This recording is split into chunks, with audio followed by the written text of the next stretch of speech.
One's real life is rarely the life one lives. Oscar Wilde. The artist must go where the artist must go. Art smitten. A carnival tent. A make-believe world. As Lord Byron wrote, I have made these wings wherewith to overfly the narrow circus of my dungeon wall. Marlowe, our scribe, has a vision. The circus is in town. Acrobats, actors, and the like. A magic carpet is laid out, as big as Solomon's carpet. Our friends are artists. In the center of the carpet, Marlowe reads this inscription: Whoever sitteth on this carpet and willeth in thought to be taken up and set down upon another site will, in the twinkling of an eye, be borne thither, be that place near hand or distant many a day's journey, and difficult to reach. Upon the carpet tumbled Ryaku, the master of transcendence through the senses. He is a master, and anyone acquainted with the lore will tell you a master is capable of flying the ship while intoxicated on poetry. If he wants to fly, he will fly. We will fly with him. With Ryaku, all things are flowing. The traveling troupe boards the carpet. Harlequin players striving to serve, to honor, to be worthy. There are magicians, tumblers, vaulters, stilt-walkers, fortune-tellers. On stage, they turn rough cloth into fine brocade.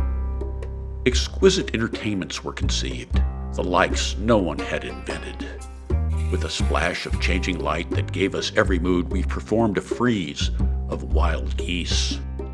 We were crows outside the Winter Palace. We danced with Tati and the Ballet Banga, sets by Picasso. Splash, splish, a flying fish, silver against blue. Out on the reef, fish meet, fish fall in love. Be a fish, make a wish, dance in a circle of love. Summer was drunken. Autumn saw snow in the woods. We saw a mountain bluebird. At night we traveled back roads. In the passing bog, the glow of the will-o'-the-wisp. A single sharp note, the bog bird the townspeople call the heather bludder. An artist can invent music listening to the twittering of birds, even birds with funny names. While we walk, we play music or tell stories of daring deeds and heart-wrenching love, each starting with a question, which at the core is a riddle. Why do poets continue to write poems that no one will read? Why make a new song? What can happen if a puppet escapes the puppeteer? What worth, hope, yearning, longing? A story was told about two lovers, the penniless poet and the Lord Minister's daughter. She left comfort with no regret. In the dark, on a cold, rough mat, as outside the rain beat down on Lake Biwa. Lip to lip, tongue to tongue, they whispered to each other. She to him, those who scorn us, those who heap ridicule upon us, those who revile us, those who would bring us low, those who would cast us in shame, let them feel the heat of our all-night flare. Ah, my love, he answered her. If you were one star among 10,000 stars burning in the night, I would know you. I know your twinkle. As clouds lit by the moon make a backdrop, we sing about a lute. May its strings not be too tight or too loose. And we sing of a drowning troubadour bereaving his lost lover. The rippling of a purling stream, a soft murmuring sound with a sweet degree of sibilance. On the hill, a fire crackles, red gleams sink and rise. A beating drum fills the air with muffled shocks. On the bank, a more solemn sound, like a reed pipe slightly moistened, the plaintive cry of a night bird, so beautiful. And such a haunted melody did the troubadour hear, that a sweetness mixed with his terror, as the shimmering wedge of river moon slipped through grasping fingers. And he sang, "This bird, this river, this moon, your face my sorrow's crown jewel, I shall pearl for you 10,000 years." That the self advances and confirms 10,000 things is called delusion. That the 10,000 things advance and confirm the self is called enlightenment.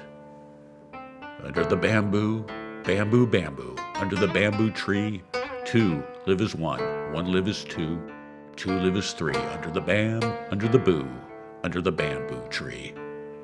Tao begat one begat two begat three, and three begat the 10,000 things. We live in this time and in all time. We parked the magic carpet beside the harbor gate at the entrance to Old Bombay. From there, we rode in the motor cars of the Raj. At the wheel, an Indian princess led the procession, played by Scheherazade, the great star of the day, Riaku by her side. Oh, the warm rose of her cheeks, thought the girls. Oh, the blue on the hood and the yellow of the bumper, thought the boys. The Raj's motor cars are off to Smarty's party. On the way to the party, the princess, who was not always a princess, told the story of Pasha. Forlorn is the exile's road. Harsh is the land of bondage. I have forgotten much, but things beautiful remain. White herons fly through moonlight. I look down through shimmering green water. Before now, there was not luxury or time to think of Pasha. At Pasha's picnic, we flew on a rug. We sat in a circle and closed our eyes. When we did the loop-de-loop, Pasha laughed until he cried. Ah, poor Pasha. Fortunes crumble, walls tumble, things fall apart. But I still hear Pasha laugh through his tears. May this day last 10,000 years. At Pasha's picnic, we adorned ourselves with clothes made from the kimono maker's scraps. We went on a cruise on a luxury barge with the fashionable people of old Naniwa. The tea tasted of roses. Kono detsu wa ichiman detsu zuka. May this day last 10,000 years. At Pasha's picnic, we joined the circus. We vaulted on horses through hoops of fire. Hush, Pasha on the high wire. Pasha the enchanter, Pasha the bold, how you played your horn of gold. Ta-ta-ta-ta-ta-ta. Oh, Pasha, life is sorrow, life is tears. May this day last 10,000 years. Oh, may this day last 10,000 years. Marlowe, our narrator, our witness, our eyes, our tour guide to Love Token Alley, asks, how do you paint the rain? And he asks, what is it about a love song that can make you cry?